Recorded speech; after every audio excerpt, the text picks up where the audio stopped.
Hello student, I am Satvir Singh and today we will continue our second chapter Introduction to MS Access।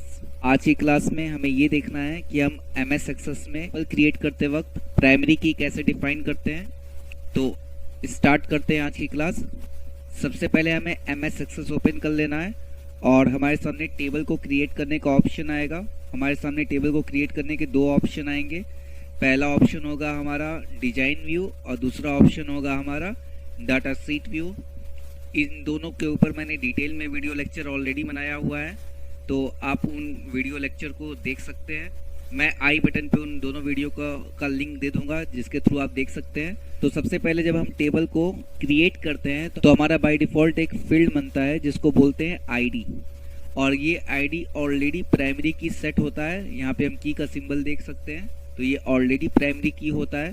Suppose करिए मैं एक table बना रहा हूँ student detail, और मुझे जो फर्स्ट फील्ड चाहिए वो चाहिए रोल नंबर, जिसको मैं ऑटो नंबर रखूँगा, और ये ऑलरेडी प्राइमरी की सेट है।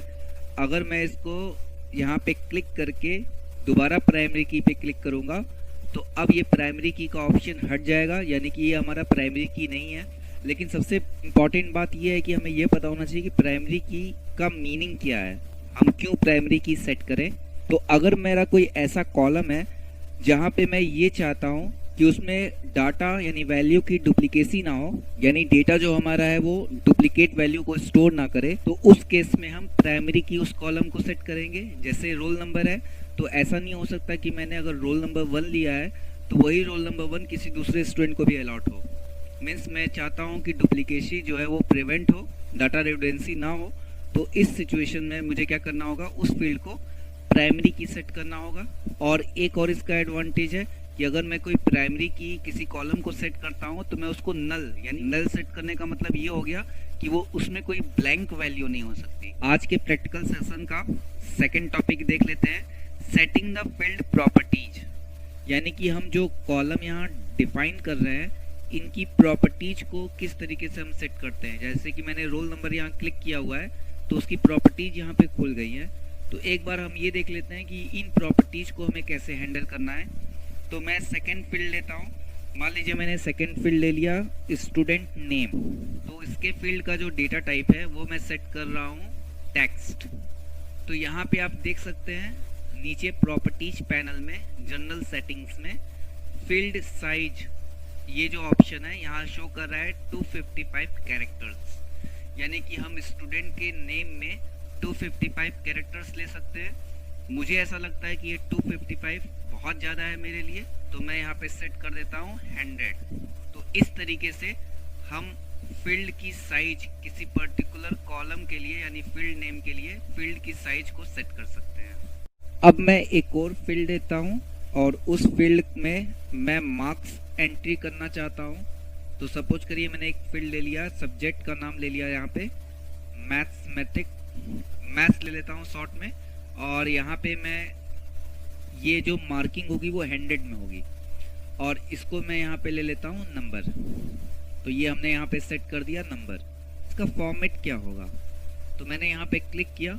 अब ये देखिए ये इसका फॉर्मेट आ गया कि जो मैथ्स हमारा सब्जेक्ट है जिसके लिए हम रिस्ट्रिक्शन लगा रहे हैं, तो वो किस तरह की वैल्यू को स्टोर करेगा। जनरल नंबर्स को स्टोर करेगा, करेंसी को स्टोर करेगा, यूरो, फिक्स्ड, स्टैंडर्ड, परसेंटेज, या साइंटिफिक यानी एक्सपोनेंशियल फॉर्म में। ये देखिए अगर परसेंटेज है तो इस तरह से सिंबल आएगा। जैसे कि अगर मैं कोई सैलरी का कॉलम ले रहा हूँ तो मैंने लिखा 8400 कुछ, तो वो ऑटोमेटिक कॉमा लगा देगा। या मैं नॉर्मल फिक्स्ड फॉर्म लेना चाहता हूँ, या मैं ये चाहता हूँ कि यहाँ पे जो है एक सिंबल क्रिएट हो, जैसे यहाँ डॉलर का सिंबल लग के आ रहा है, या नॉर्मल जनरल लेना चाहता हूँ। तो इस तरीके से मैं यहाँ पे फॉर्मेट ऑप्शन पे जाके यहाँ से मैं फॉर्मेटिंग सेट कर सकता हूँ कि मेरे इस कॉलम के लिए क्या फॉर्मेटिंग मुझे चाहिए।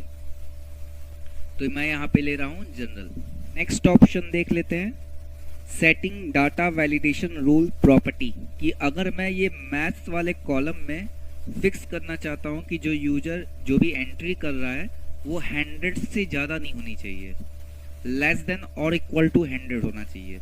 तो इस सिचुएशन में मुझे क्या करना होगा, प्रॉपर्टीज में जाना होगा और यहाँ पे आप देख सकते हैं आपको एक ऑप्शन मिलेगा वैलिडेशन रूल। यहाँ पे मैं जाऊँगा वैलिडेशन रूल में और यहाँ पे मैं सेट करूँगा less than symbol equal to symbol than 100। तो इसका मतलब ये हो गया कि अब इस फील्ड में अगर मैं 100 से ज़्यादा डालता हूँ, यानी 101, 102 या 1000, कोई भी मैं 100 से ज़्यादा वैल्यू डालूंगा तो वो एक्सेप्ट नहीं करेगा।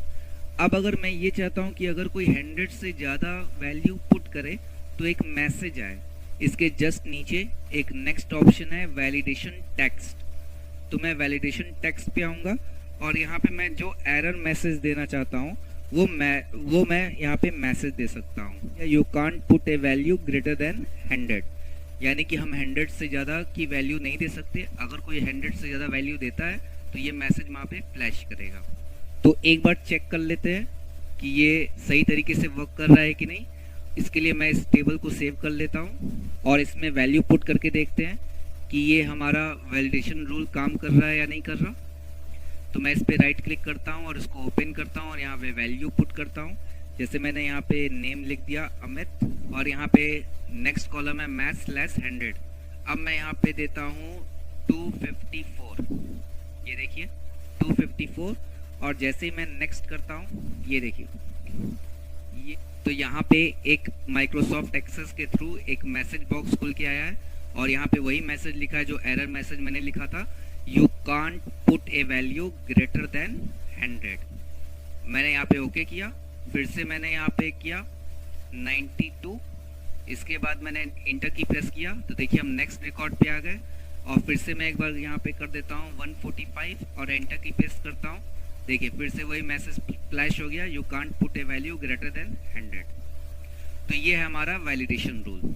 सो स्टूडेंट, मैं यहाँ पे एक फील्ड लेना चाहता हूँ, फील्ड का नाम है कंप्यूटर और मैं ये चाहता हूँ कि कंप्यूटर में कोई भी स्टूडेंट की जो वैल्यू है वो 0 ना हो। इस सिचुएशन में पहले मैं यहाँ पे इसको सेट कर देता हूँ नंबर।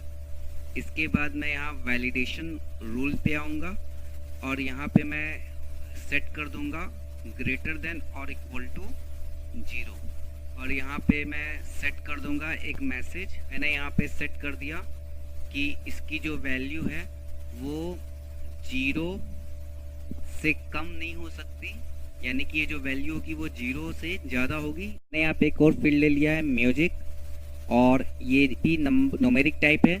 मैंने यहाँ पे एक वैलिडेशन रूल सेट किया है। वैलिडेशन रूल ये है कि ग्रेटर देन और equal to 50 and less than और इक्वल टू 100, यानी कि इसमें जो भी वैल्यूज होंगी वो 50 से 100 के बीच में होंगी और अगर इसके बाहर कोई वैल्यू पुट करता है यूजर तो एक एरर मैसेज फ्लैश करेगा और मैसेज होगा values must be in the range of 50 to 100। Next field मैंने लिया क्लास, जो कि टेक्स्ट टाइप का होगा। यहाँ पे मैं एक वैलिडेशन रूल सेट करना चाहता हूँ लाइक, और फिर मैंने यहाँ डबल कोड में लिखा 5th question mark 4 time question mark और यहाँ पे मैंने जो है रोमन में 5th कह लें या V सिंबल लगाया है, यानी कि इसका मतलब ये हो गया कि इस कॉलम में जब भी कोई वैल्यू पुट करेगा तो वो 4 कैरेक्टर ही एक्सेप्ट करेगा और उसमें जो पहला कैरेक्टर होगा वो V होगा। अगर इसके अलावा कोई और वैल्यू पुट करता है तो एक एरर मैसेज आएगी और वैलिडेशन टेक्स्ट में मैंने वो एरर मैसेज लिख दिया है और एरर मैसेज क्या है, text data must be 4 characters beginning with V। तो इस तरीके से हम डाटा वैलिडेशन रूल को सेट कर सकते हैं। Thanks for joining today's online class. Stay safe, stay healthy. Thank you.